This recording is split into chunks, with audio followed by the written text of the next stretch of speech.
Vanakkam. Happy evening to all, both on and off the virtual dais.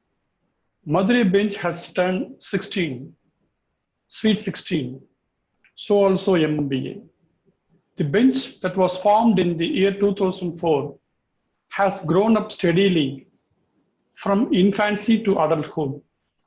MMBA has also etched its name in bold and golden letters as the premier bar association at Madurai in the annals of the history of Madurai Bench. In commemorating the 15th anniversary of MMBA and the Madurai Bench, MMBA stands apart as the torchbearer. As a part of the celebrations, Team MMBA 2019 to 2020 has been organizing a series of law lectures in the name of Quindecennial Lecture Series. Shri Shekhar Nafte, Senior Advocate, Supreme Court of India, has delivered the inaugural address, and so far, Honorable Mr. Justice R. Subramaniam, Honorable Mr. Justice T. Raja, Honorable Mr. Justice N. Satish Kumar have delivered erudite lectures. Today, we have the benefit of hearing the fifth lecture by Honorable Mr. Justice Amareshwar Pratap Sahi, the Chief Justice of Madras High Court. At this juncture, I fondly recollect a much acclaimed verse of poet Avvayar, a doyen woman poet in Sangam period of the rich Tamil literature. Varapuyara Neer Uyarum, Neer Uyara Nell Uyarum, Nell Uyara Kudi Uyarum, Kudi Uyara Kon Uyarwan. That means when the ridges are deep, irrigation flows well. When irrigation is copious, cultivation blooms. When cultivation blooms, the citizens flourish. When the citizens flourish, the king is glorified. The said corollary applies to the legal fraternity as well. When the law students do well, they become good lawyers. When lawyers do well, the bench dispenses justice to their best. And when justice is done without fear or favor, the society is benefited. And when the society is benefited, the rule of law is held high. It is in this context the topic of this day assumes greater significance. Having heard the special addresses of the chief guest of the day twice at Madurai, we are 100% sure that the loud thinking of the Chief Justice would be loved by all. MMBA is immensely pleased to join hands with Lex webinar series in hosting this webinar. Without harping much on the subject, may I now request Ms. N. Krishnaveni, Senior Advocate and the President of MMBA, to welcome the Chief Guest and the August gathering. Good evening to all. In Bharat Kalachar, we have a lot of traditional practices that would enhance the values and virtues of way of life. Welcoming the gathering in a function is neither ornamental nor figurative.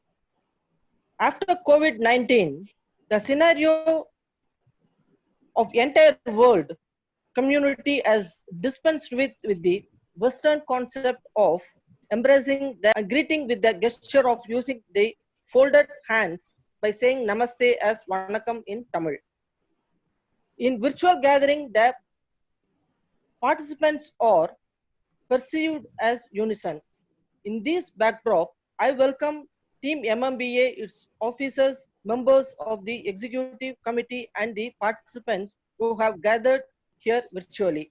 I also welcome the honorable judges of the Madras High Court to this momentous occasion. I welcome the judges from the subordinate judiciary and all the designated senior advocates, learned counsels, and the young members of the bar to the webinar lecture.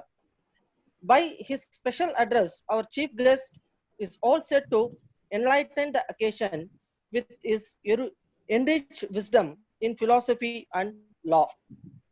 I wholeheartedly welcome Honorable Mr. Chief Justice A.P. Shahi to this lecture series. Before handing over the floor to the chief guest, I request the General Secretary of MMBA to briefly apprise the audience about the Chief Justice. Good evening to all. On 24th September 2004, Honorable Justice A.P. Sahi was elevated as Judge of Allahabad High Court, and it is a matter of pride both for the Chief Guest and for the people of Tamil Nadu that the warrant of appointment of the Chief Guest was signed by none other than Dr. APJ Abdul Kalam, the then President of India. In November 2018, our Chief Guest was appointed as the Chief Justice of Patna High Court, and he assumed the office of the Chief Justice of Madras High Court in November 2019. Justice A.P. Sahi was graduated and enrolled in 1985. He practiced in civil and constitutional matters. His graduation was in philosophy, and that is reflected in his thought process, judgment, and discourses. None other than our Chief Justice can do better justice to the topic. And MMBA takes immense pleasure in presenting the 5th lecture of Queen-Decennial Lecture Series. Saint Thiruvalluvar, in his epic couplet called Thirukural, has written the virtue of person who are dispensing justice. Couplet number 542 reads as follows: Van nokki valum ulagellam, mannavan kol nokki valum kudi, which read in English as follows: The earth looks up to the sky and thrives, and mankind to King's rod of justice. As the creature of the world look upon the rain for survival, the citizen of the country look upon the baton for justice to all. And our Chief Justice is befitting example for this saying of the saint. With this note, I hand over the forum to Mr. Srinivasa Raghavan, co-host of this webinar series and one of the member of our advisory committee of MMBA. Thank you, Mr. Ilango. Justice delayed is justice denied. Justice deferred is also justice denied. I don't want to stand between justice and the audience. May I now request Honorable Mr. Justice Amareshwar Pratap Sahi, the 29th Chief Justice of Madras High Court, to deliver the special address on the topic of the day. Thank you very much, Mr. Srinivasan.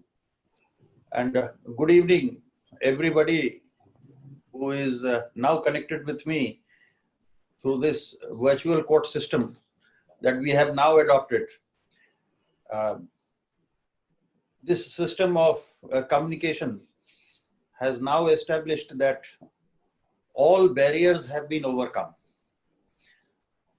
and direct natural justice is being realized through this system of communication. So this communication also itself is a manifestation of the principles of natural justice. The word justice occurring again with the word natural, as you see, itself explains that this is what actually man aspires for. This is the minimum. And we begin today by remembering that justice is an abstract notion. It is something which is realized by the manifestation of certain rules and regulations which man has formulated for himself to discipline himself, meaning thereby that the concept of justice through the means of law is an end to be achieved, which you can say only when there is some conflict.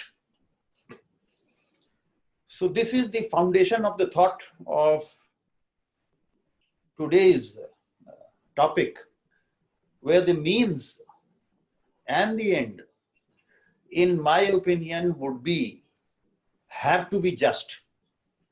It is not only the end of justice, it is not only the achievement of the end as justice, but it is also the means, that is the law, which have also to be just. The reason is justice has to be achieved. There is no doubt about it. That is the ultimate aim of every law. But the means to achieve justice have also to be just. Justice cannot be achieved by devious methods. And therefore, I would begin by referring to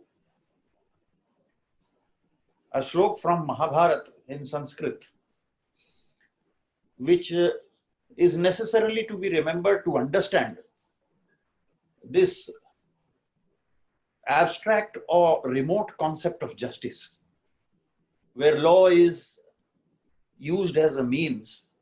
And I refer to that shlok of Mahabharata, where law is referable as dharma. The shlok is that when such situations arise, and as I began by saying, unless there is a conflict, you need an equilibrium. In order to achieve that equilibrium, what Lord Krishna says, and please excuse me, I am slightly a religious oriented person, and therefore there might be non-believers who would be listening to me. But I'm just trying to derive that logic from religion and not to offend anybody's feelings on this. The logic is, according to that slok, yada yada hi dharmasya glanir bhavati bharata abhyuthanam adharmasya tadatmanam srija meham, which clearly means that I descend only when it is necessary to remove injustice. So it is this idea, this central theme. And as I said earlier, when there is a conflict, when there is a reason to remove injustice, that by taking the help of dharma, because when dharma is being destroyed, it is necessarily to be set right. And it is here where the Lord transcends, which we can call is to establish the rule of law as also through just means. Mahabharata is one of those epics which very, very vividly indicates also the means and the ends and the justification to achieve the means and the ends through just means. I think there might be many young lawyers listening to this webinar. We should broadly understand that law is a concept of set of rules that is devised by man in order to regulate himself, rather discipline himself, and rather more particularly, in the words of Aristotle, to establish a legal order. And not only a legal order, but a just order. So it is this announcement of this basic principle of a philosophy of laying the foundations of civilization, that is of a just and legal order, that law has been made. The means, therefore, that is the law framed by human beings, necessarily has to be a framework of something virtuous and moral. Unless that is present, nobody would follow it. So the force of morality is behind law. And the source of justice is also morality. Now we should not confuse ourselves, because law and justice are different concepts in today's modern world. Law is what we can say legal justice. That is necessary because the binding effect of law has to be presumed on the principle that there cannot be an adverse impact of a law, meaning thereby law cannot be said to be unjust unless we, through our tools of interpretation, declare a law to be so. So it begins with a presumption, as all of you know, that whenever we test the validity of a law, whether on a constitutional basis or a legal interpretation basis, it has always to begin with a presumption in favor of the validity of the principle of law. That is the moral force which the sovereign has given. And you will find that throughout our Indian constitution, you will find the word justice occurring in the constitution once or twice. Otherwise, it is all law. The realization of justice is the ultimate aim of law. And for that, we explain this duality by fusing it with each other. And I have been very frequently making this statement in courts also, that law is good but justice is better. This moral state of affairs for both law and justice is necessary. Otherwise, it loses its binding effect. I think many of our lawyers would be conversant with the theories of distributive justice and corrective justice. Yes, Milord. They are meted out through law. But yet they are called distributive and corrective justice. These legal concepts, when they fuse together, that is made possible only through that moral force. And it is appropriate to presume that whatever laws we impose on ourselves is only to achieve the ends of justice. Nobody creates a law for injustice. So therefore, what I would say is that law is the tool for eliminating injustice. Justice as understood according to law. There is yet another very interesting topic on this, which many of our legal and social scientists have adopted. Justice as a means through law, and justice as a means even without law. Without law. Yes. So there are many philosophers and scientists who have said on this, said a lot about on this. But the fact remains that all these theories, like the flow of rivers merging towards the sea, all these legal principles merge into that ocean of justice. There is yet another interesting thing about justice, which I came to know through during the years of my practice, and also read about it. Justice M. Jagannath Rao has written a book about the infallibility of the Supreme Court. And while writing, he has described the statue of justice which is there in the Supreme Court. What we all know normally is that justice is blind with a blindfold, holding the scales of justice. But there it is different.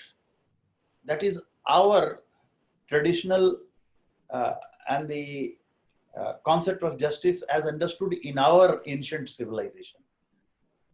With the deity with 4 arms and not blindfolded, but rather opening the eyes through which the rays of justice seem to emerge. We have, apart from the Western understanding of justice through this symbol and our own understanding of the symbol of justice, there is yet another third dimension to it, which people say, and this is the extreme thought, that justice is something cynical. It can go either way. And as we say in slang, either it is my way or it is highway. For this, we have to understand some recent trends in modern times. It was there when we go to the United States prior to its independence and even after independence. We had the Wild West. We have seen history, and the medieval age was full of barbarism, in spite of religion being at its height. We have seen many more systems of civilization, and in this age of freedom, we have seen democracies, communist countries, monarchies still surviving. But what we have found in all these ages is this third dimension of justice, which I was mentioning, namely cynicism. Even today,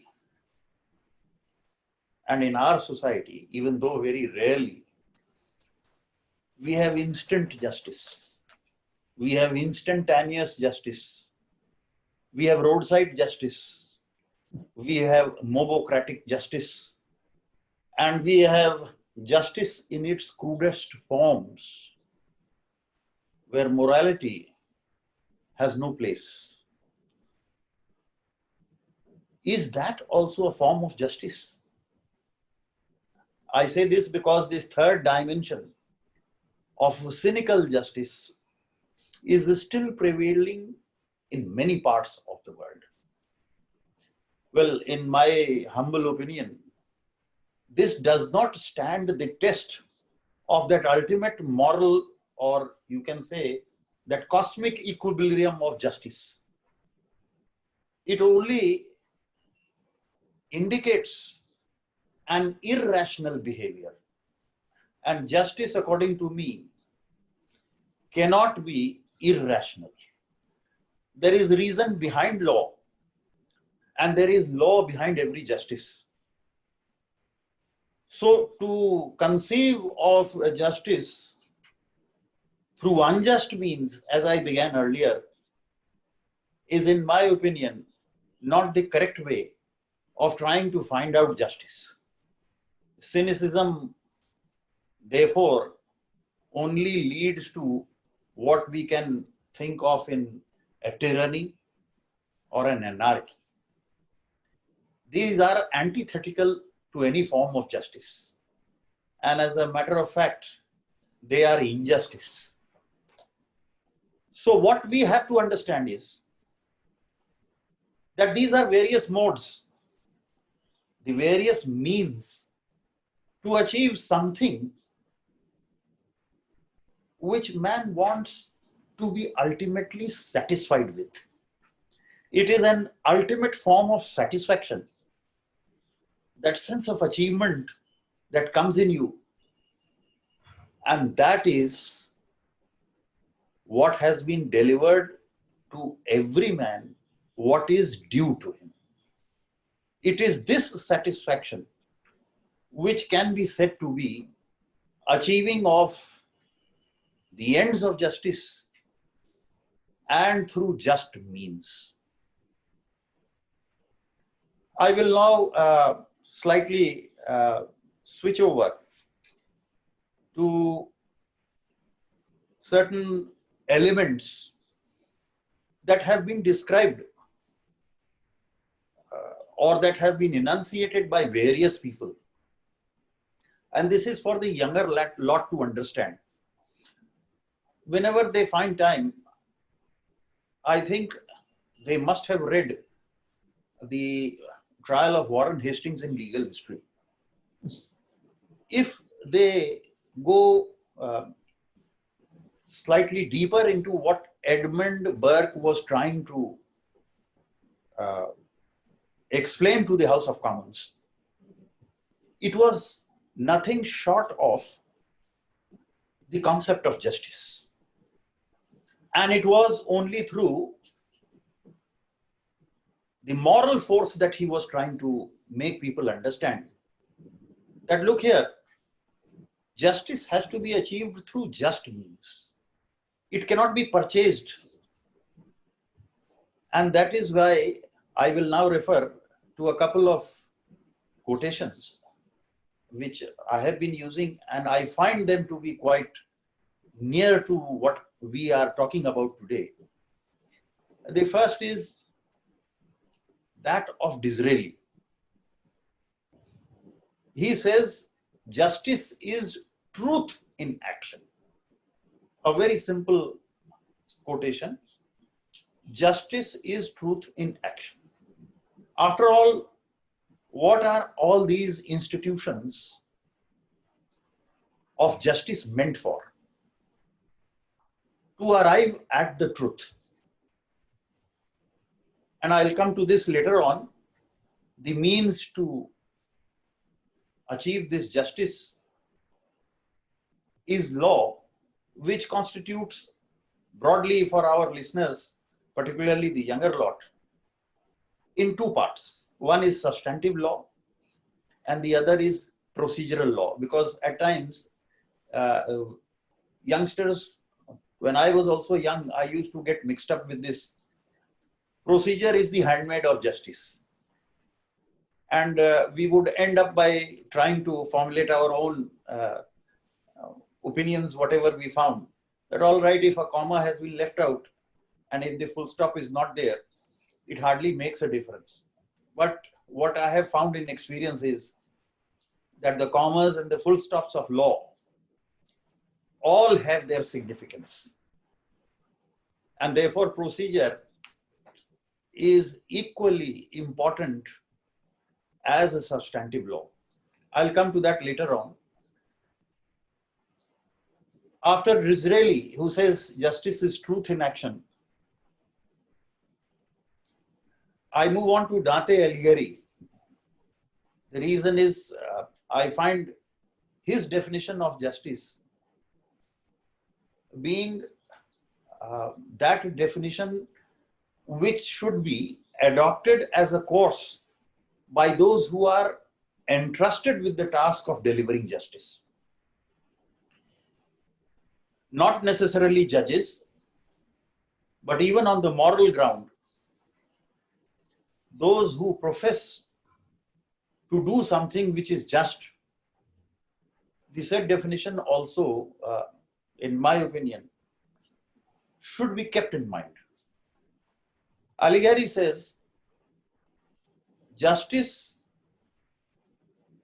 is a straightness, certain straightness. He says justice is a certain straightness or rule. But the next phrase is very important. He says justice is a certain straightness or rule, rejecting the oblique on either side. Now this is quite subjective in nature. Rejecting the oblique. Now your concept of oblique may be different from mine. But the straightness, that is the aim of achieving a just end, appears to be common in all of us. The rejecting the oblique on the other side also includes there should be certain principles on the basis whereof we reject this oblique.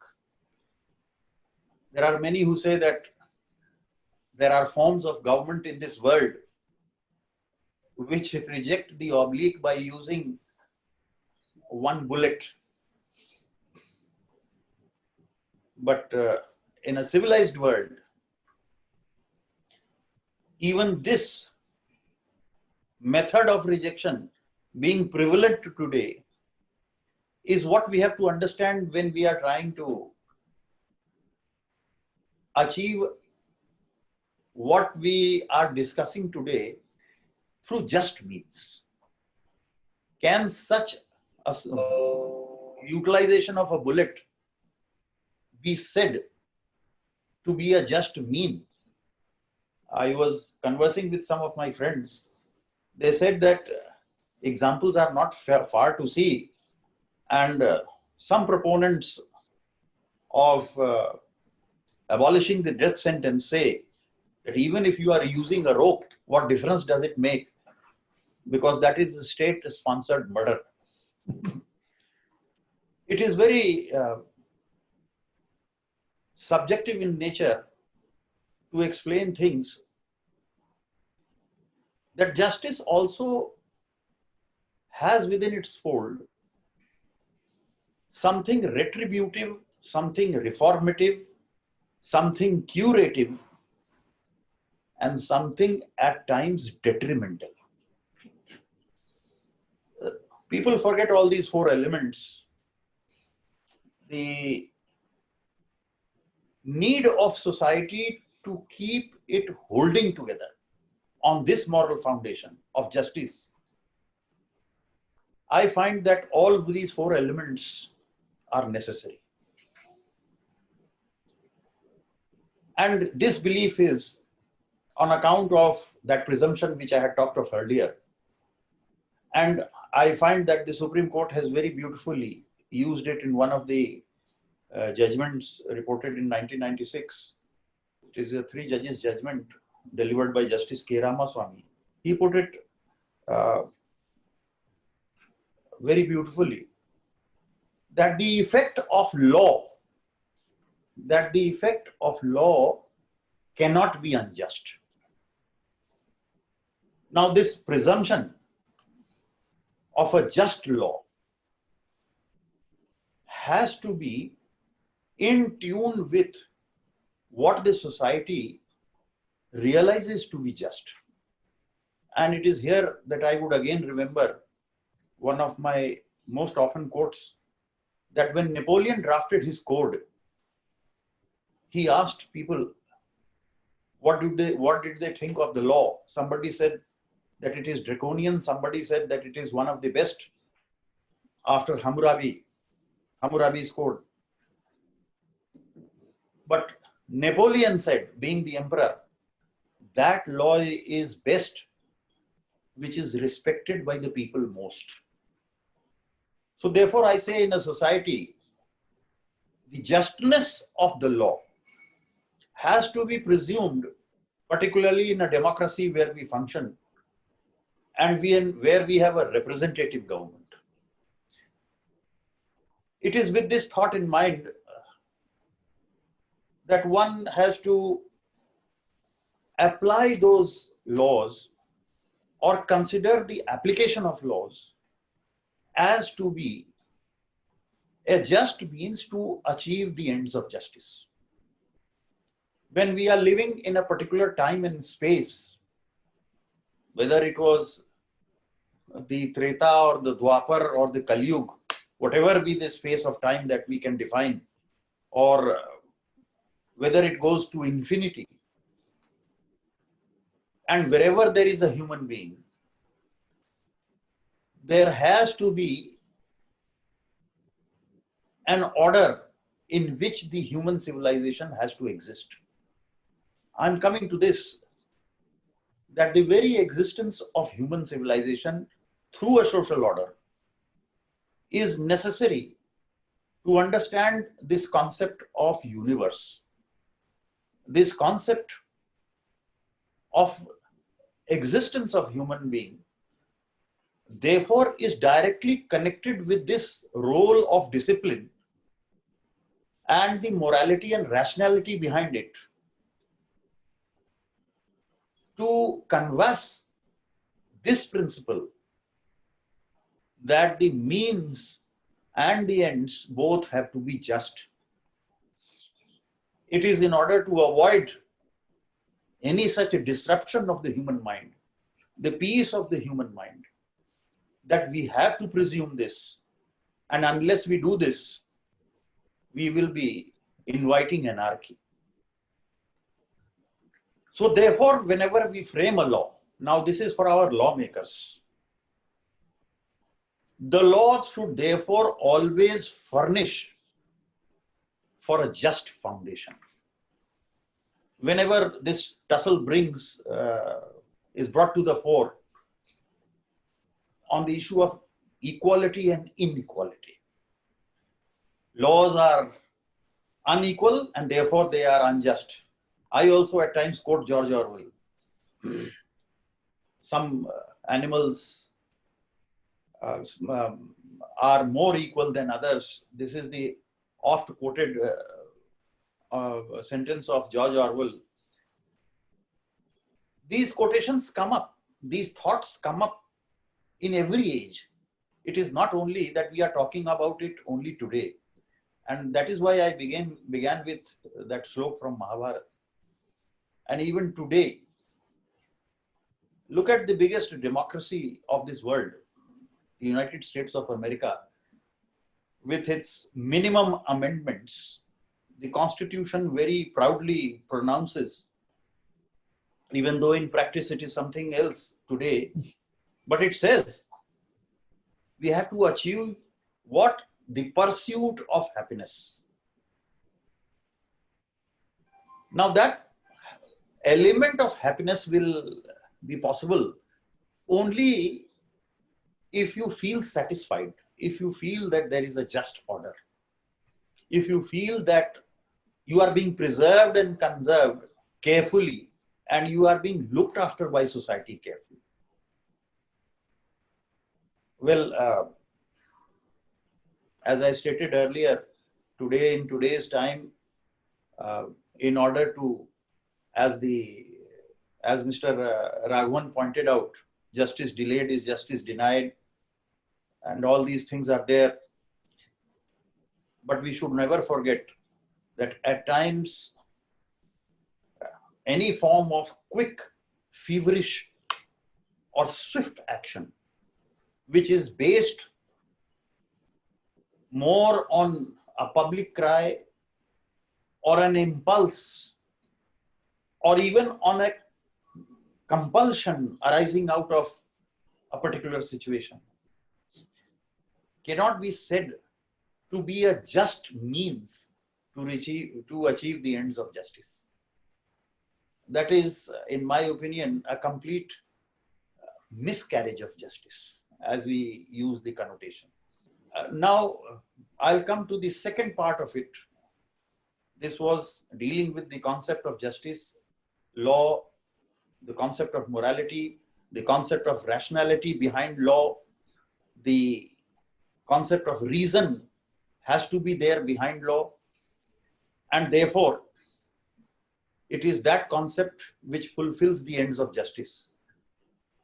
But what our younger generation needs to know more about today is that equally important is the role of procedure to achieve the ends of justice. This role of procedure is important. The reason being, when we talk of discipline, when we talk of order, rather a larger concept within which civilization thrives, then you have to have simple rules, and the younger generation should realize that there is even an etiquette of how to address during a video conferencing. There is an etiquette of dress. Only yesterday, we had an order from the Supreme Court where somebody lying down on a cot on a t-shirt had addressed to the Supreme Court. These are simple matters, and it touches upon what I am talking about, that is procedure. The reason is, I could have very easily squat on the ground and talked with you on this video conferencing, or I could have also lied down on a sofa and would have conveyed myself without any visuals. You see, when man started evolving, primarily he had two sources of trying to discipline himself, and for which every civilization involved a concept which is called religion, to keep that civilization united into one. The other is that concept of self-preservation, where the individual, as against the society, thought of protecting himself. This is very well explained in Matsya Nyaya and many other forms of legal principles, where and even in our Indian Penal Code, the right of self-defense is borrowed from those concepts. The individual trying to protect himself and the society trying to contain itself. Individualism and socialism, they all come together when it comes to seeking justice. Both seek justice in their own forms, but through different means. And that is why procedure becomes important. A man will have to drive his vehicle on the left-hand side of the road. Why? A person will have to stand in the queue, even if the queue is for Tasmac shops. A person will have to buy a ticket in order to board a train or any means of public transport. A person will have to obtain a driving license, and he will have to have a passport for going abroad. Why is this all necessary? Why is it necessary that we should use A4 paper in our judicial proceedings? Coming to something more personal, why is it that we address our parents respectfully? Why is etiquette necessary? Why is a particular form necessary? Why can't you play the guitar with a cricket bat? These are very fundamental things that you have to understand. And I believe, that is absolutely personal, I believe that the seeds of such understanding are sowed not in schools or in homes, but in the environment and the company that we keep, whether it is of parents, whether it is of school or whether it is of society. That environment automatically teaches us to self-discipline ourselves. Even though such disciplines are broken and at times people break the queue. But why is it necessary to have a queue?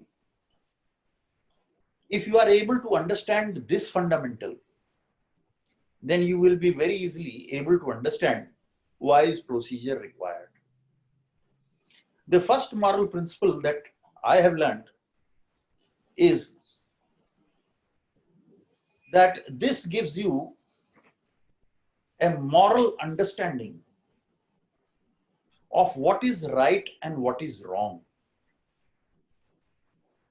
It shows you the way how to keep an empty glass and how to keep a glass filled with water. You get this discipline by experience, and as I said, with the environment in which you live. Because I have a certain belief that in today's time, I'm not talking of those earlier days, but in today's time, life is something like water in a swinging bucket. It doesn't spill over, but the art lies in how to handle that swinging bucket. You have to keep, water will contain itself, and it should be measured in a way that it still remains in the bucket and you safely carry it to its destination. But still it is a swinging bucket. And therefore, you have to time the pendulum of that swinging bucket. It is for this reason that you achieve the end destination by going through a procedure which will facilitate the approach towards that end. A left-hand drive going on a road will facilitate your safe drive to your destination. It is therefore that sense of achievement, of perfection, of achieving what you are going to have in the end, that this discipline and procedure is necessary. So the youngsters have to understand this, that we have all this procedure in place only for the reason that nothing goes haywire and everything appears to be in order. You must have seen the gavel being used, order, order all the time. It is only for that reason, because justice flowers where there is tranquility. You can't have the theories of justice being discussed where swords have been drawn on a battlefield.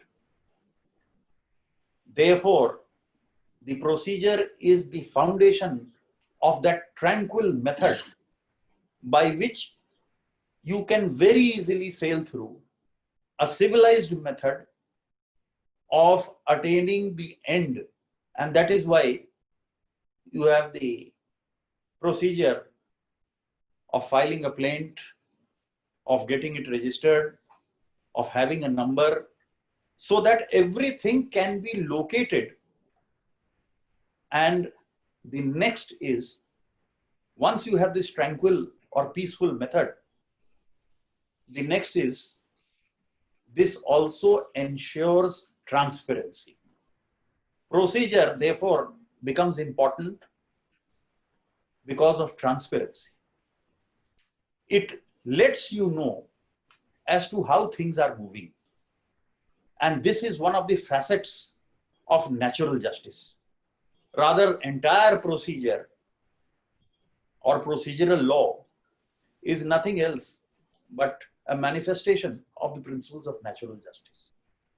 And it is called natural because it is required naturally. If you want to have something done in a just way, then it has to have a particular procedure. Therefore, procedure is a handmaid of justice. Law is the tool, but procedure is the handmaid of justice. You please acknowledge these words in this way, that without this handmaid, this end of justice in a transparent and a tranquil atmosphere may not be possible.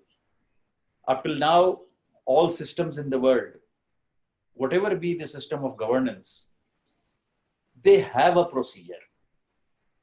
We have a summary procedure, we have a detailed procedure, but we have something. The third thing is, it is that vehicle which lays a solid foundation for the running of a system. This is also important. An order which is run on discipline should also have a system, an orderly system. And therefore, you have to have a calendar of dates. You have to have the manner of how you are going to address the court in order to ensure that your adversary knows every step. It is not a hidden affair. So therefore, this vehicle of transparency in a tranquil atmosphere is to avoid what? People taking law into their own hands. It is to avoid violence. It is to avoid disorder. And therefore, procedure plays a very vital role in the administration of justice. You will realize that procedure also contains jurisdiction, the very forum where you are going to get that adjudication. It also prescribes the time and also the resultant effect of any adjudication which may appear to be just. So it is procedure which is an aid or a device that helps you in achieving justice. I'm connecting it with my opening sentence, opening remarks on this, that it is not only the tools which are to be just, but it is also the journey which we have to travel to achieve justice is through just means and not devious methods. I hope I have fairly covered the broader points, but I would like to add, while concluding, that whosoever are the students of law and whatever stream they belong to, whatever school of thought they belong to, they will agree that when the constitution framers framed the constitution,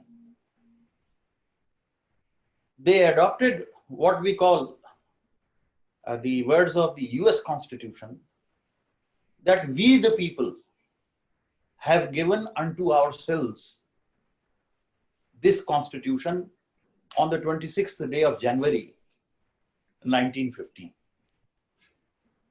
Now, why was this said?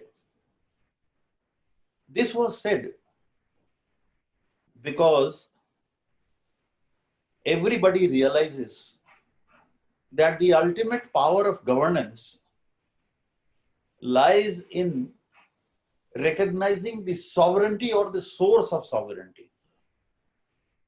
And in our democratic system, it is the people who are sovereign. The question is, are people today asking you to obtain justice through just means, whether in the lower courts or the high courts or the highest courts?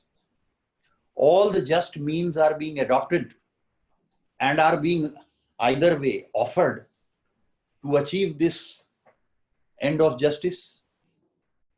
This is a question which can be answered better with the aid of those who may call themselves to be the propagators and the soldiers of justice. But the fact remains, whosoever they are, they have to ensure and they have to give themselves to a commitment. And the only commitment which I beseech all of you, that please achieve the ends of justice through just means. Thank you very much.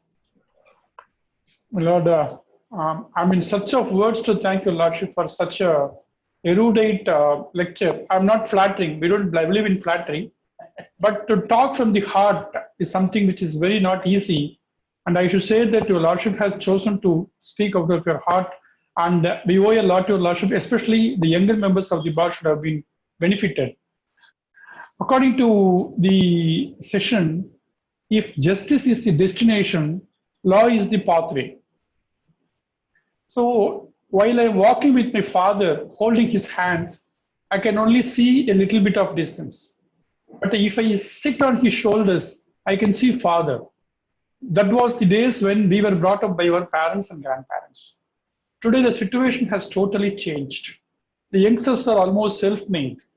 And there is no such question of elders being found as a source of inspiration by youngsters mostly. I don't mean everybody, very few people. In such be the case, what is your Lordship's advice for the youngsters to follow the footprint of the elders? They should look towards nature. And the best example is the COVID situation today. Our forefathers taught us that whenever you enter the house, wash your hands and legs and then enter the house. We are wearing socks and shoes. We are entering anywhere we feel like. Because we feel that, please don't mind my saying so, I am protected. Whether others are protected or not, it is my least concern. So with my socks and shoes, I am protected. Let others see my shoes of what quality they are. This attitude, and that is why I said environment has a very great impact on the upbringing of a person. We have been imbibed with certain sanskars, what we call sanskars. Sanskars. Yes. And the lesson of moral science is not being taught in schools. Parents are busy with their mobiles and with their busy schedule of achieving the material ends with little attention to what is required as the moral backbone of society. So the reason is very clear. If the father has stopped picking up his child and placing him on his shoulder, and he does not have the time to do so, then the child is not to blame. One. The flip side of the coin is that we are distancing ourselves from nature. A child, and I take the extreme case, say an orphan, when he goes and wanders in nature without the aid of anybody, there is hardly a child who will not understand the difference of, I'm talking of a fairly matured child, in the sense that he has crossed infancy and is in his adolescence. So there is hardly any child who would not know the difference between the standing in the mid of a valley and on the top of a mountain. If he has to find the correct view of life, then he has to pass through the valley and he has also to climb the mountain, even if he is an orphan. But of course, here the duty from individual, I mean the individual father, passes on to the society. If a person living in a society finds that all the people in the society visit the Kapileshwara temple right in morning at 5 o'clock and perform their bhajans, there would be very few who would keep lying on bed unless they are priests of laziness. So there are some lapsed devotees in this moral structure. I would put it that way. But exceptions do not make the rule. One summer does not make the swallow. One swallow does not make the summer. I'm sorry. So therefore, I would say that it is all a matter of environmental impact. If everybody is going to Marina Beach and nobody wants to go to Elliott's, then the responsibility lies on the society which is doing so.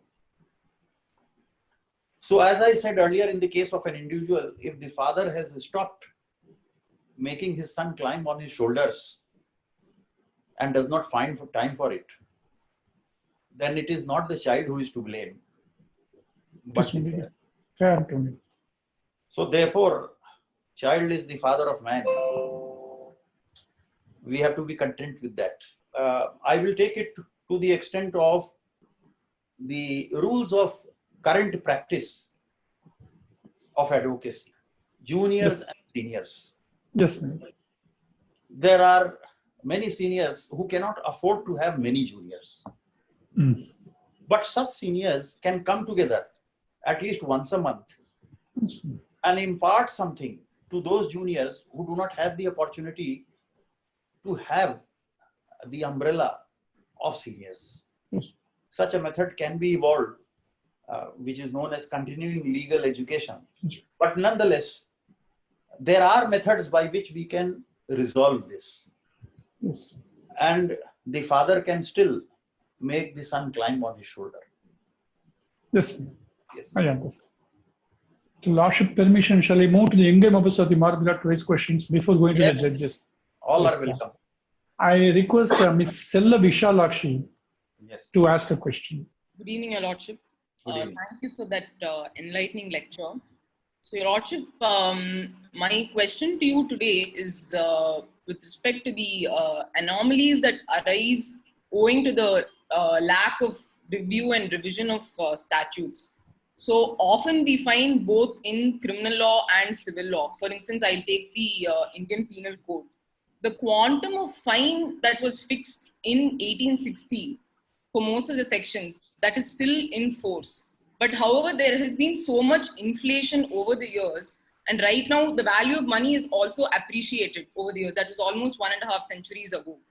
So what is your opinion on this, Your Lordship? Because I personally feel that the entire exercise of having alternative quantum of fine is completely lost. Okay. I've understood your question. And now, since you are one belonging to the new generation of lawyers, please keep this in mind and ask this question to others also. Rather, put this question in different forms to others also. But I will tell you something which is very necessary to understand. When we deliver justice, we try to find alternative punishments. This is what the statute provides. You are referring to the quantum, but I'm referring to the more jurisprudential aspect of it. Either this or both. This is how it is put. My personal opinion is, and it may be the opinion of others also, I do not know.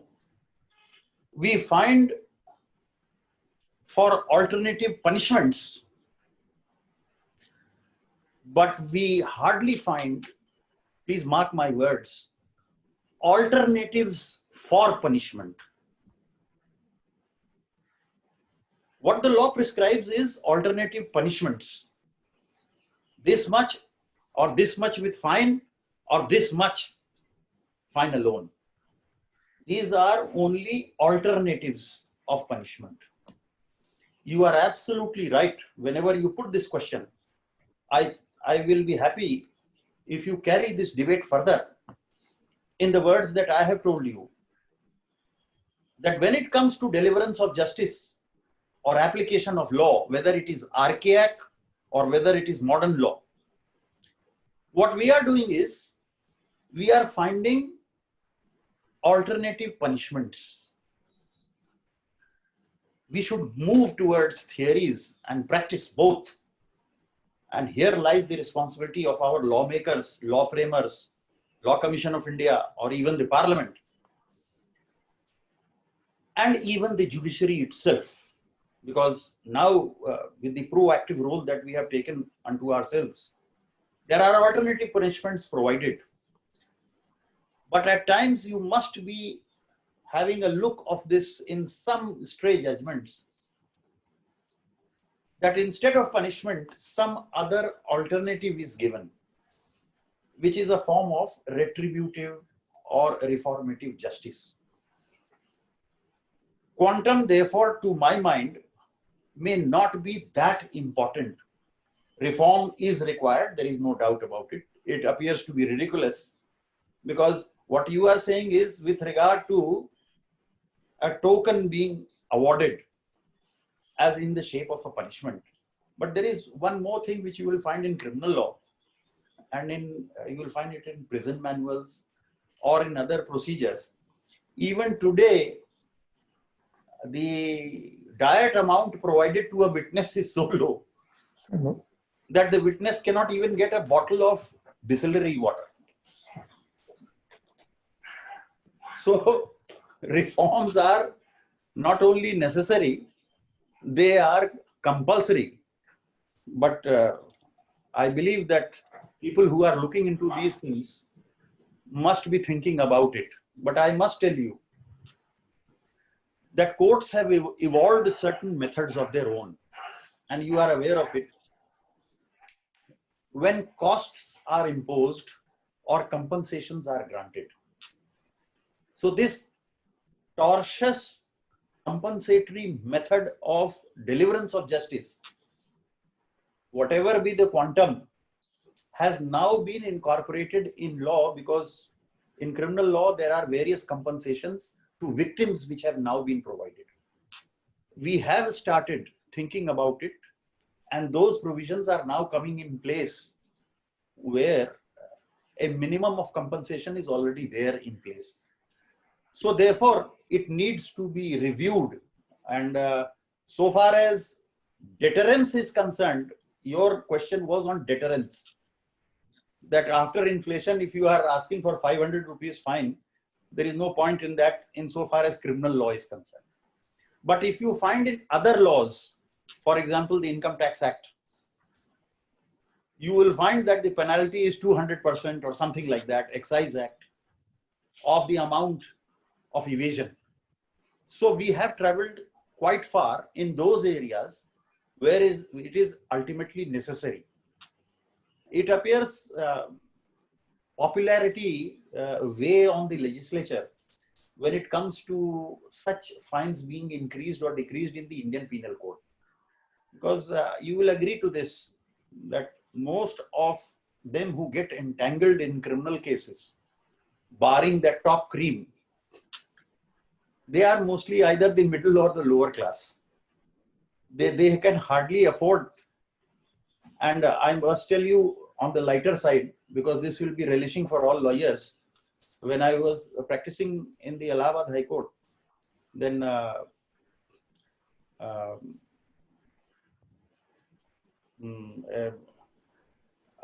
client arrived on a rickshaw, and he alighted, and he asked the rickshaw puller to wait for him, that after he meets his lawyer, he will come back and engage him again to go back from where he had come.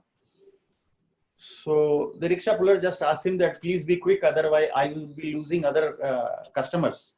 He said, no, I'm coming in 10 minutes. He kept his promise. He came back within 10 minutes. and said, let us go back. He went back, and then since there was no contract as to how much was to be paid, he asked the rickshaw puller, how much do I have to pay you? The rickshaw puller gave a reply, you are coming back from your lawyer from the High Court. Whatever is left in your pocket, give it to me. Quantum part has to be remembered everywhere. Thank you. That's an interesting answer, Megad. Yes. Next, let I move to Mr. Muthucharan. Good evening, my lord. My Good evening. question to you is this: Yes. justice cannot discriminate. Indian Yes. courts in today's time are seeing a steady increase in commercial litigation, but this does not mean that other disputes are not on the rise. The population boom coupled with other factors like increased awareness means that all sorts of disputes are increasing, not just commercial. With this in mind, it is my understanding that it is these other forms of disputes that best represent the plight of the common man. My lord, how are courts, according to you, performing an adequate role in India to balance the two to ensure equitable justice is administered? The role of? Are courts performing an adequate role in ensuring that commercial disputes are balanced with other disputes to ensure administration of equitable justice? You are right in your question. This boom in the nature of litigation has seen different dimensions. And I'll tell you from my own experience as a judge and as a Chief Justice from the data which are available and which are real data.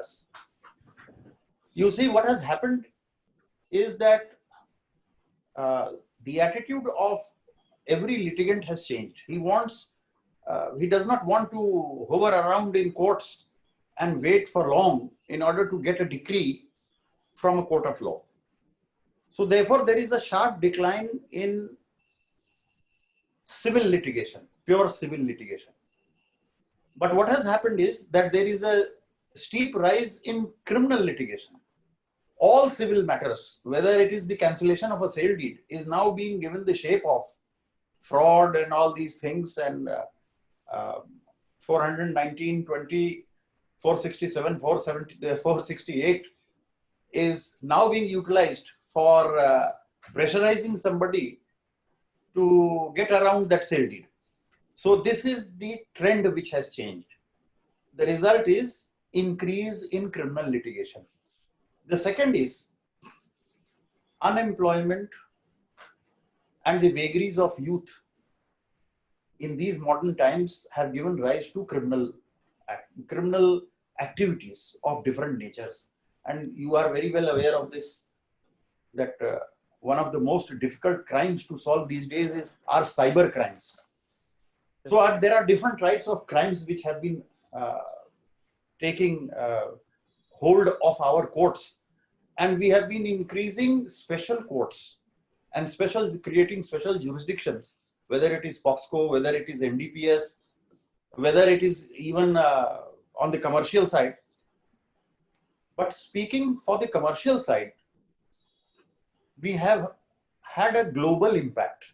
Please don't forget this. It is not only the impact of our society. It is because of certain international commitments that now we have an expanding forum of several adjudicatory institutions, whether it is arbitration, whether it is conciliation, or whether it is any form of adjudication on the commercial side, even commercial, special commercial courts, commercial appellate jurisdictions. They have been created in order to resolve certain disputes, keeping in view those international commitments as well. So our indigenous litigation is now trying to fuse with those international level litigations.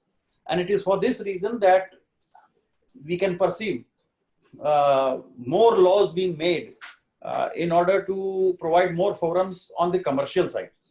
But that is not to say that we are neglecting the other side. The other side has simply changed sides, as I was pointing out. And therefore, it is only a matter of number, how to handle that number. Now that, of course, somebody says increase the number of judges. I say increase the number of competent judges. Increase of judges doesn't make any difference. It is the best of the selections which have to take place in order to deliver as fast as one can and rather expects today. So even that part, not only judges, the best of legal education is also necessary. Usha series we have had enough. We don't want Usha series. Lawyers should be fully equipped with the best of law. And it is not that we didn't have good lawyers before, but we had the best law colleges 30 years hence. They were less in number. There is a growth in the numbers of people seeking this legal profession, but they are not getting good colleges. They are just getting forums of degrees. This is also adding to this woe, because what happens is that if an untrained mind who did not have the benefit of a good legal education, he finds it difficult to express himself in the legal language, whether it is native or whether it is English or any other language, to express what his client or litigant wants. So if you can't write a simple application on account of this deficiency, you are adding to the woes in spite of the fact that you are holding the monopoly of this profession. This problem is also adding to it. When lawyers are the monopoly, then that monopoly should be given effect to in the best possible way, and not with people who have half-baked knowledge of law or practically no knowledge of law. This is creating a problem. So adding, it is not that the commercial courts are getting an upper hand, but the fact is that commercial courts fortunately have some of the best lawyers also, corporate lawyers. So that is what is known as the vagaries of a profession. But you need not be disheartened by this. I could understand your question well. There is a lot of sun. There are a lot of opportunity under the sun for everybody. So if you pick up any line of profession and if you start earnestly on it, you will find that these lines get obliterated. And some of the best lawyers are on the civil and the criminal side. They are engaged for corporate matters. Yes. Thank you, sir. Thank you, Milord. Let me now move to Ms. Aishwarya Sandalina from Madurai Beach. Yes, Your Lordship. Yes. If I may ask, Your Lordship, thank you very much for the pragmatic and logical approach towards the topic. And if I may say, Your Lordship referred to Mahabharata in the beginning. And as per my understanding of Mahabharata, I think it's all about achieving a very greater justice, even if it has to, resort to what seems to be very an unjust way at times. So if that is the case, that is why I refer to it. Yes. Yes, Your Lordship. If that is the case, if if justice is supposed to be given the priority than law itself, justice being a very subjective term as such, because justice sometimes it might relate to equality and sometimes proportionality, and it differs. And when that is given more importance than law itself, won't it create some kind of chaos, on the practical version of it, That is why I kept on hammering to this, and I refer to that. I'll just refer to that decision. You read it, because this is what troubles. This is Indian Administrative Service Association versus Union of India. Yes, 1993 supplement, volume 1. Yes, Your Lordship. SCC page 730. 730. The Okay. reference is just 2 lines, that Yes, the Your effect of law can never be unjust. I put it a different way. The same thing. Yes, sir. Whatever is legal is just. You have to begin with this presumption. Yes, Your Lordship. But if that is the case, then why are laws being tested in the first place? Because if Your Lordship says that a law has to be, a law should be enacted on basis of justice. If a law Yes. is enacted on basis of justice, then Yes. why should there be even a legal test for a law? Very simple. That is why you people should read the Indian Evidence Act. There is a difference between presumption and assumption. Assumption. Yes, Your Lordship. Please read the Indian Evidence Act. The presumption of a state of affairs does not necessarily mean that we are assuming the correct proposition. And that is why it has to be tested. You have to test it to find as to whether it is just or not. A law will be just only if it is found to be just, not merely because it is law. The Yes, presumption is that if it is law, it is just. But that presumption is a rebuttable presumption. Yes, Your Lordship. But the term, as Your Lordship says, but the term justice itself, ain't it? I mean, whether a particular thing is just or not just, I mean, it itself is very subjective. Very subjective. You have to be very careful. That is why I gave two definitions. One by Disraeli, justice is truth in action, and the other by Dante Alighieri. Yes, Your Lordship. That Yes, is Your why. Lordship. Yes, yes. Much Thank obliged. you. Doctor. Thank you, Aishwarya. Okay, let me move to Mr. Parthiban of Madurai bench. Yes, Mr. Parthiban, welcome. Yes. Thank you so much for such a wonderful lecture, my lord. Yes.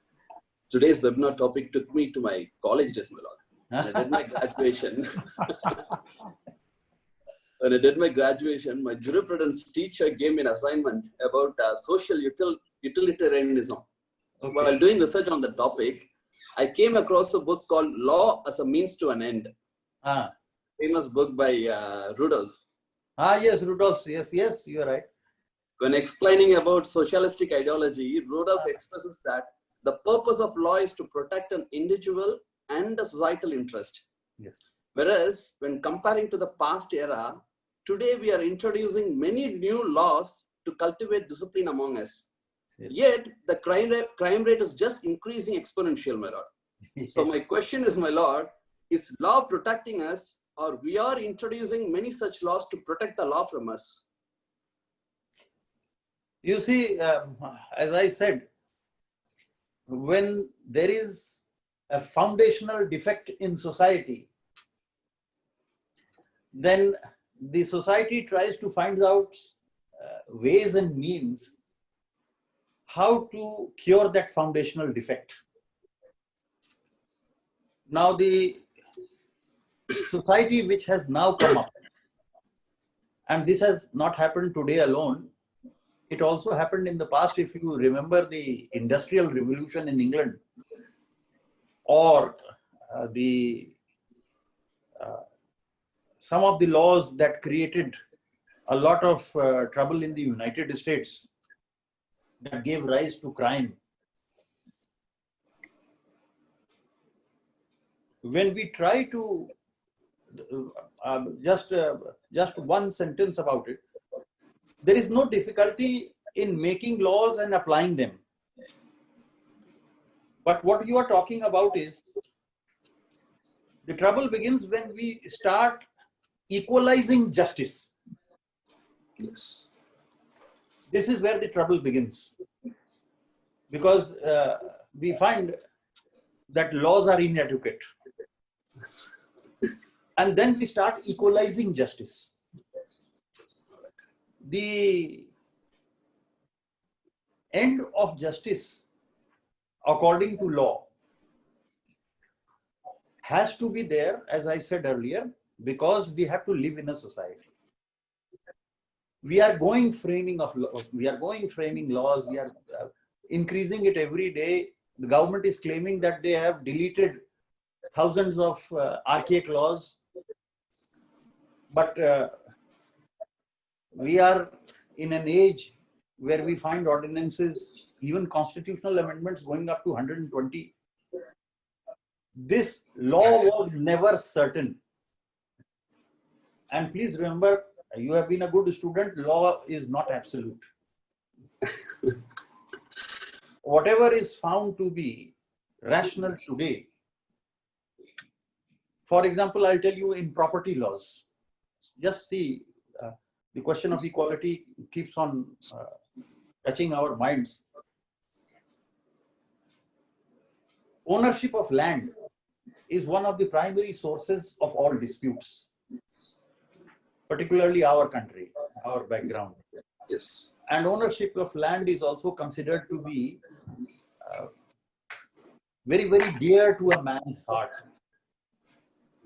And it is with this end in view that the policy of socialism, of distributive justice, particularly of land reforms, began in our country right at the beginning with the abolition of zamindaris and rayats and all these things and distribution of land.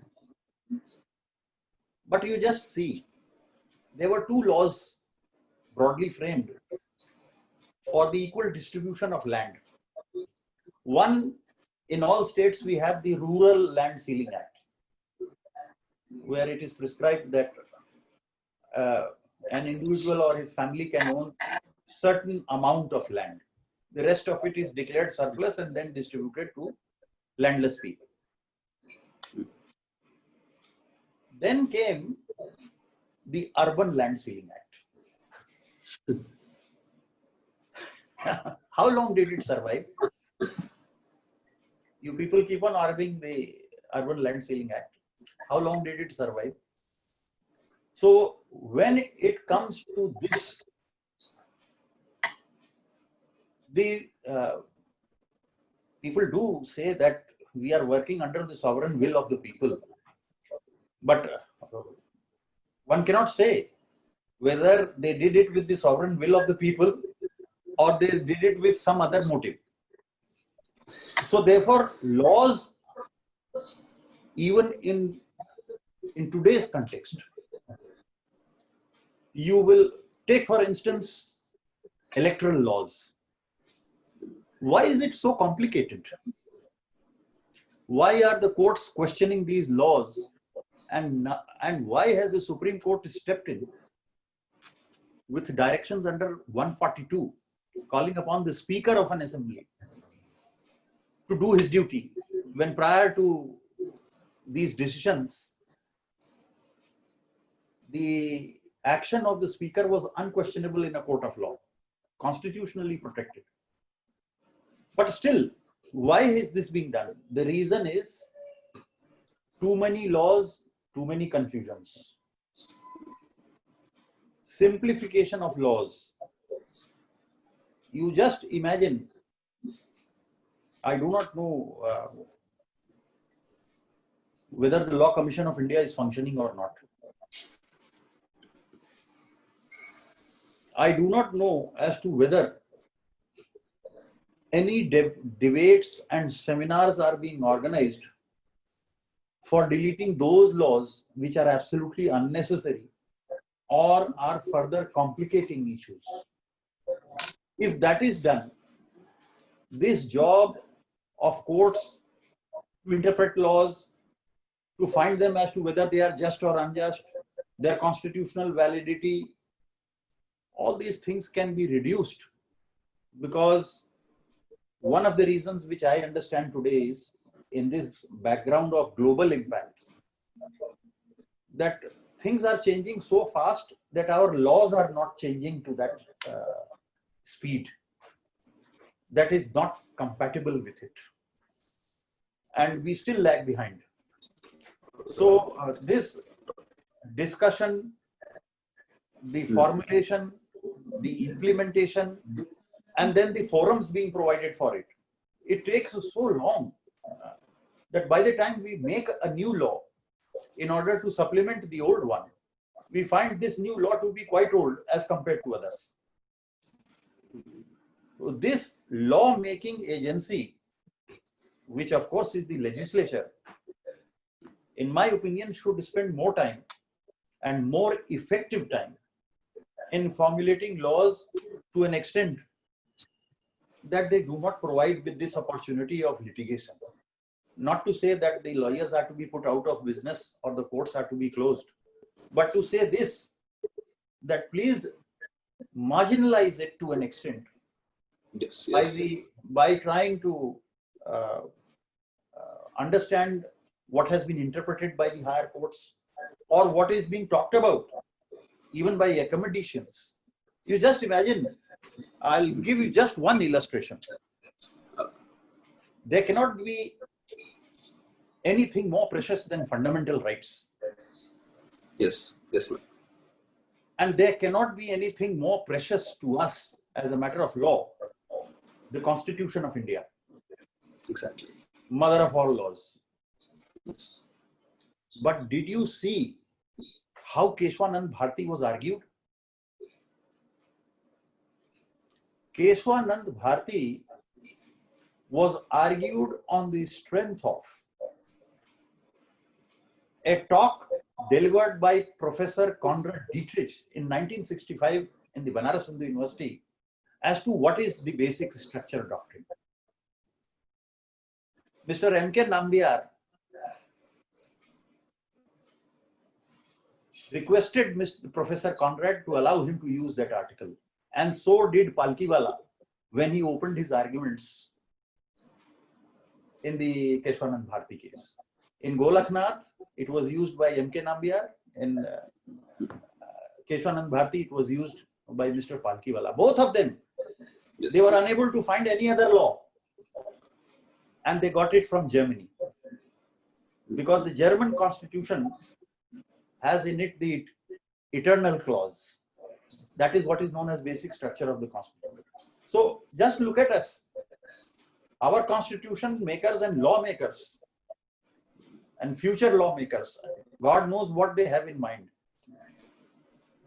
But it took that paper to make a 13 judges bench, largest bench and the longest drawn litigation to understand as to what is the basic structure of the constitution and why it should not be allowed to be destroyed. Because when law is destroyed by the lawmaker, then the lawmaker becomes a lawbreaker. Exactly. So we have to go that deep to understand every piece of legislation, every ordinance, as to whether this has been made with the intention of settling the law, or is it in order to generate something or protect something which cannot be otherwise protected under the normal law of the land. So you have to examine every law for that matter. Yes, my lord. Thank you, my lord. Thank you so much. I want to thank Parthiban for two things, Milad. Number one, having asked a meaningful question. Number two, having not forgotten what was taught in the law college. That's good. That's right. May I now request Mr. Vivek Tulasiyappan of Hero to interact with the Chief Justice. Thank you, Lordship. Thank you for the wonderful session. And I have a specific question with regard to the civil litigation and the current legal infrastructure for that. A civil litigation can be tried in 3 to 4 layers of forums, judicial forums, Your Honor. Yes. And now time has become a major factor and a constraining factor to our legal practice. Do you think such layers of forums should prevail, or do we need a revamp or reduction in the number of appeal courts? Now, you practice on the civil side or the criminal side? I basically practice on the civil side, Your Lordship. Civil side means pure civil side? Not exactly, Your Lordship. I know. I do appear on criminal cases too, but I primarily practice in a district court. Now, you see, old habits die hard. I have been to civil courts. I know what civil courts are. Had you been a regularly practicing lawyer at the civil court, the first question I would have put to you is, how many adjournments do you seek in one case, and how many adjournments have you sought in one particular case? I would have asked this question to you, but leave that aside. You just see how a civil suit begins and commences. It commences with the lodging of a plaint. Now, the first thing is that the plaint should be appropriately framed, keeping in view the relief sought, the cause of action, and the substantive law involved in the case. So the lawyer who is preparing the plaint, in my humble opinion, should be fairly trained in envisioning his case in future. He has to take all this precaution while drafting a plaint. Now, how are plaints being drafted in the civil courts? I have seen lawyers copying the plaint of others, just like in computers. It may be possible for a 138 bail application or a 138 complaint, but when it comes to a civil suit, when it comes to a declaration of substantive law, then how can you draft a plaint unless you have studied that critical question of which you are going to be the propagator in a court of law? For example, I tell you, what are the usual civil litigations that you get from the rural areas or even from the urban areas? They are pertaining to possession, encroachments, drainage, passage, easement, inheritance, succession, and the like.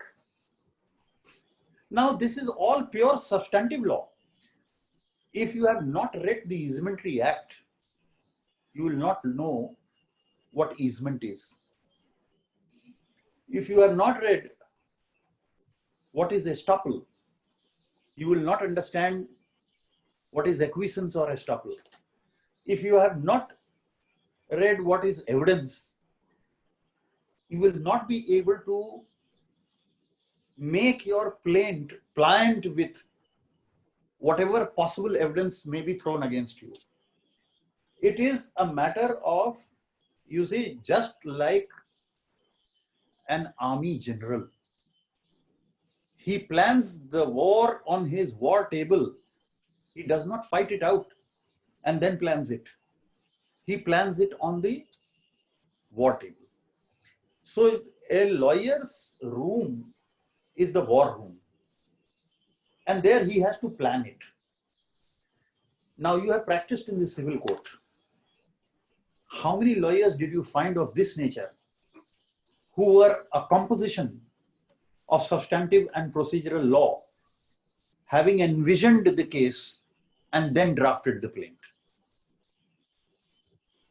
There would be hardly 10%, if I'm not wrong.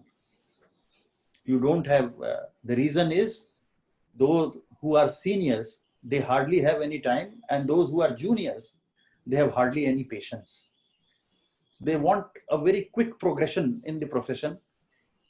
And by simply moving application under section 151, even at the execution stage, they'd hardly know the distinction between what is 151, what is 152, what is 153, what is order 32. They, with all due respect, even once they have not read the CPC properly.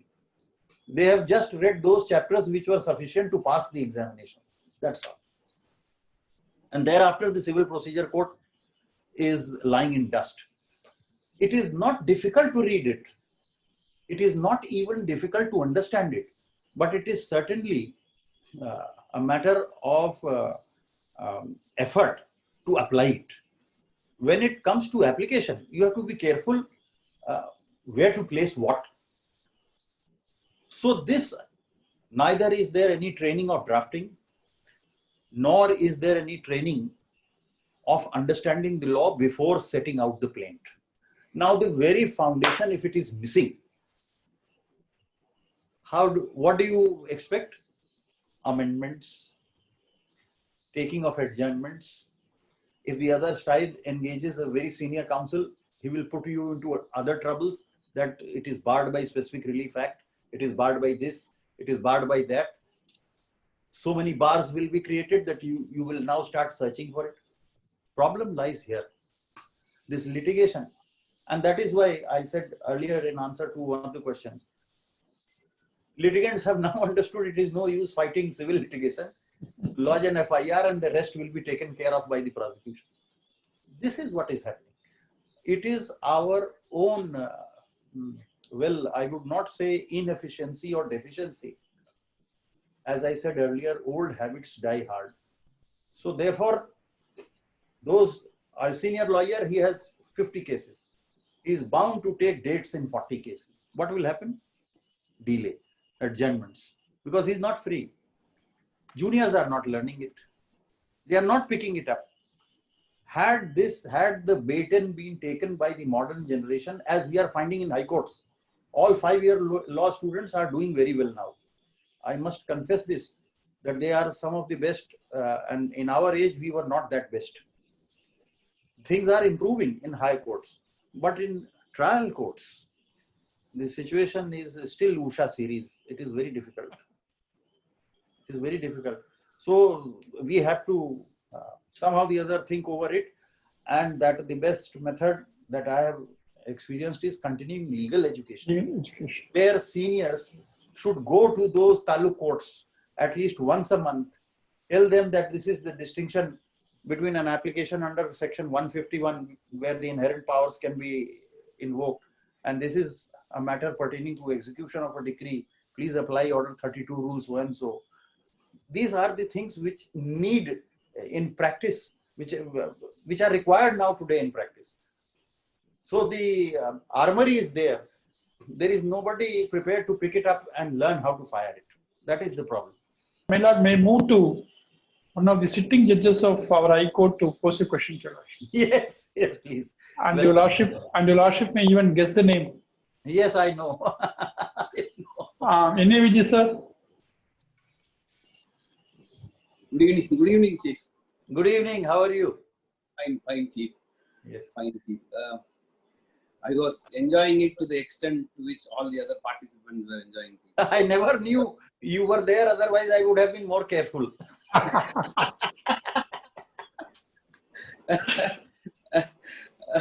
was also listening like a student, Chief.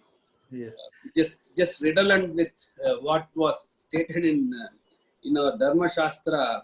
If I am right, it says that the only friend who follows men even after death is, for everything else is lost at the time when the body perishes. So yes, I'll read that Sanskrit slope for you.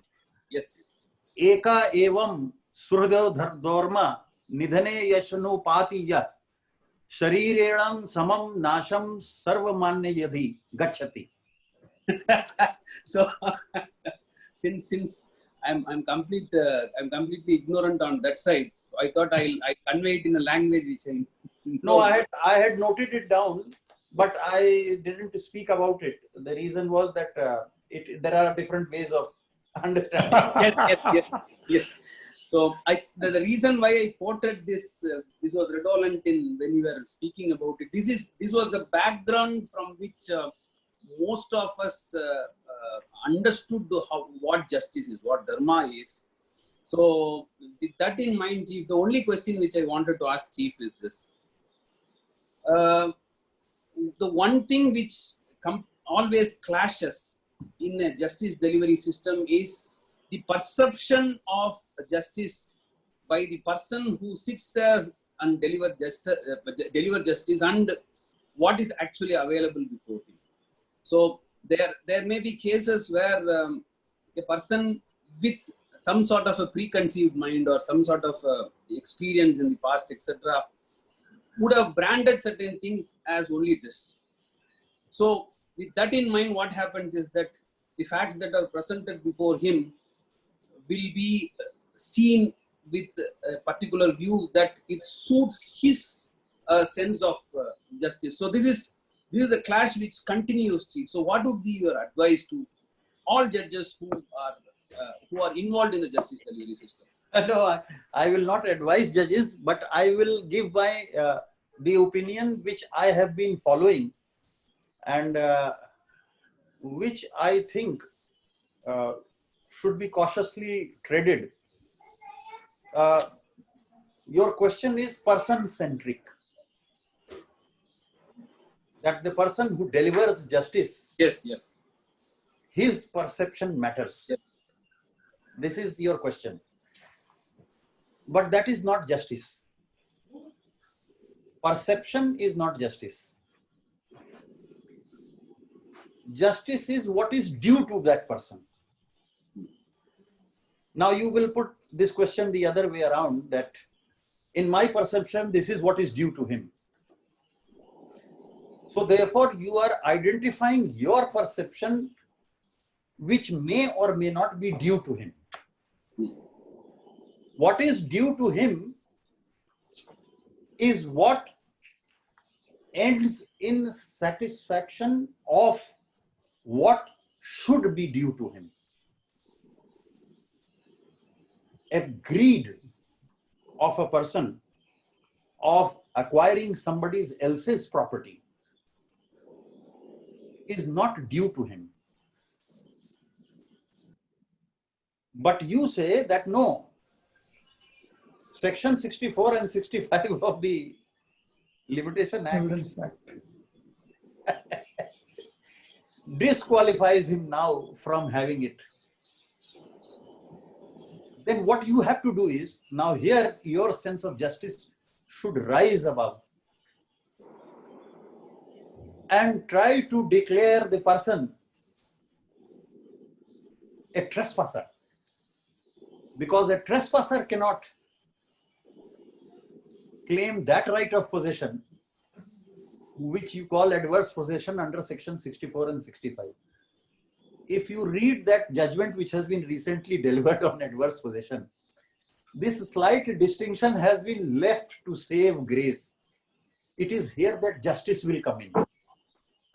You can drive that wedge where you find that that path, the treading of which may not result in injustice, is the just path.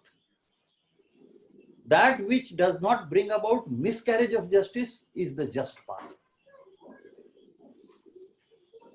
And for that, for judges, not my advice, but a request. Marshalling of facts and then interpreting the law very carefully to the minutest level is very important. Because if you miss one fact here or one fact there, it turns the entire table. Yes.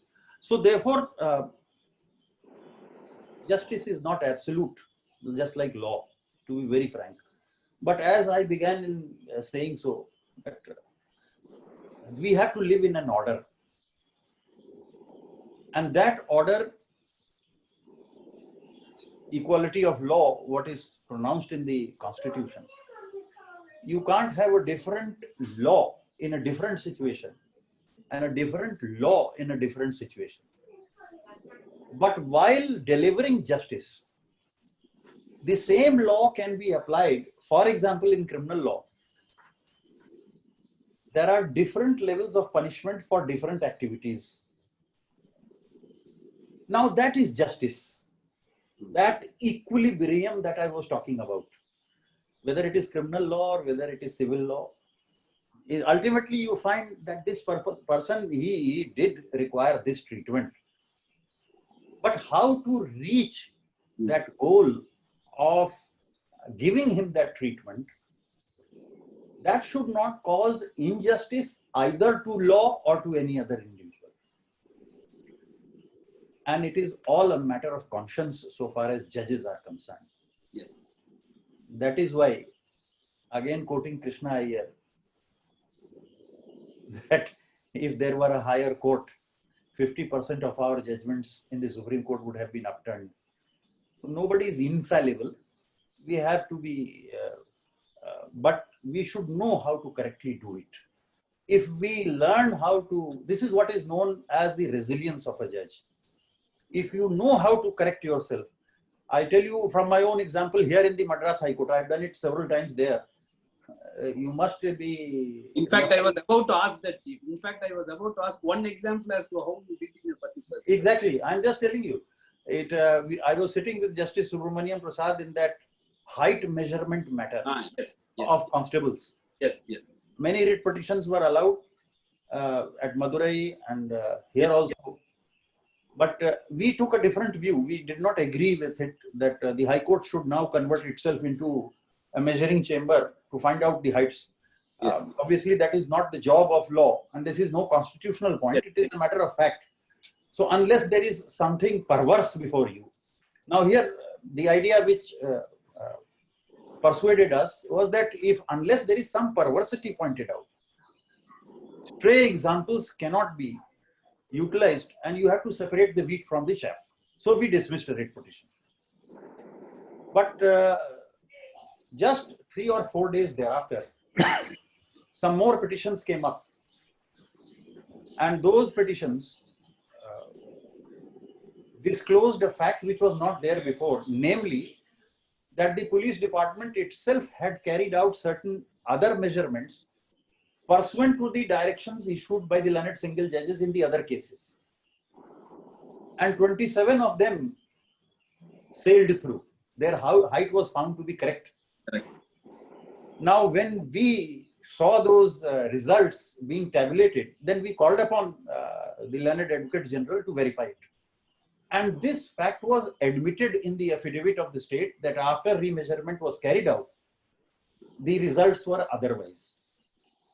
Now, this was something which you can say the perversity was disclosed, and you can also say which shocks the conscience of the court. Look at this. What are they doing? We, the same bench, referred our own decision to a larger bench. And we sat in the larger bench and upturned ourselves.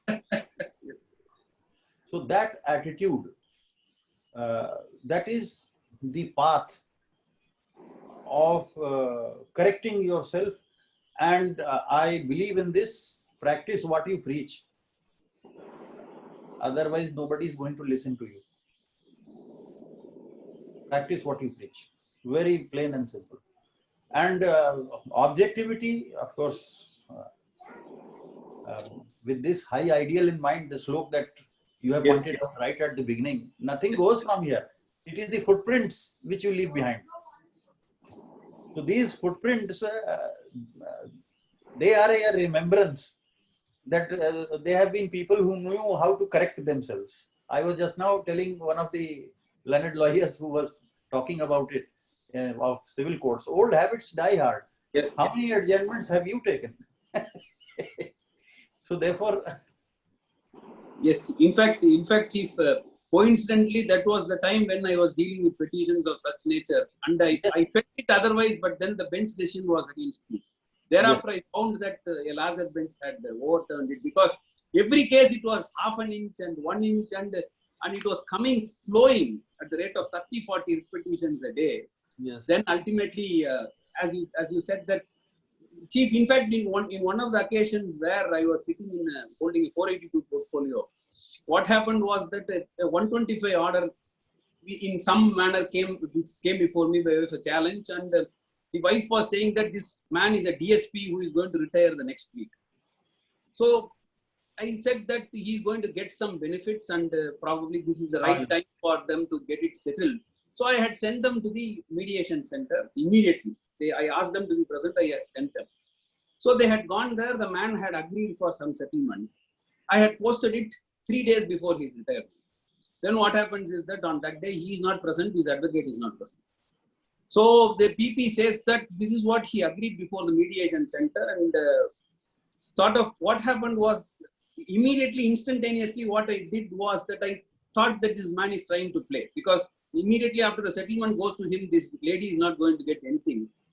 So what I did was something very freaky. I did what I did was I directed the DGP not to permit him to retire and not to give his retirement benefits. Something which was so freaky, even according to me on the day. The previous day, they make a mention, this man comes before the court and he says that I am settling this. And this is the amount which I did. And thereafter, the lady got whatever was due to her. So, as you rightly said, Chief, till it is not injustice to one of the parties and it is rendering justice to a party, I think this is where we have to probably extend the arm of the law and render justice. But at the same time, it is there also where you have to draw the line. Yes. So that you do not transgress the law. True.